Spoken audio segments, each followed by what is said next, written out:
తెలంగాణ గడ్డ పైన పుట్టిన పార్టీ ఉండాలా లేదా అని అడుగుతున్నా.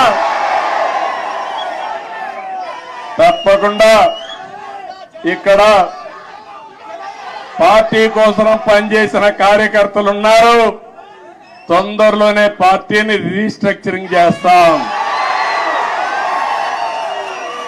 మళ్ళా యువకుల్ని ప్రోత్సహిస్తా, యువ రక్తాన్ని ఎక్కిస్తాం, చదువుకున్న వ్యక్తులందరినీ కూడా తీసుకొస్తాం. నేను ముందే విధంగా అయితే ఆలోచించానో ఇప్పుడు టెక్నాలజీ కూడా వచ్చింది కాబట్టి ఆంధ్రప్రదేశ్ ఒక విధానం, తెలంగాణ ఇంకొక విధానంతో ఆలోచించి ప్రత్యేకమైన శ్రద్ధ పెట్టి ఒక మంచి పార్టీని అభివృద్ధి చేద్దాం. ఇక్కడ తెలుగుదేశం పార్టీకి ఒక ప్రత్యేకత ఉంది.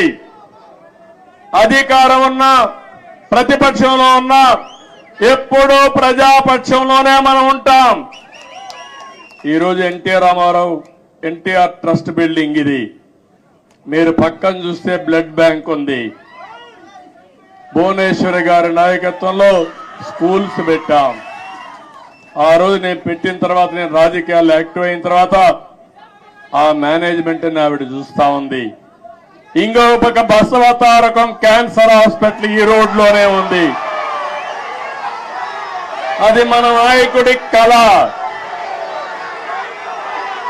ఆ రోజు ఆయన ఆలోచించాడు,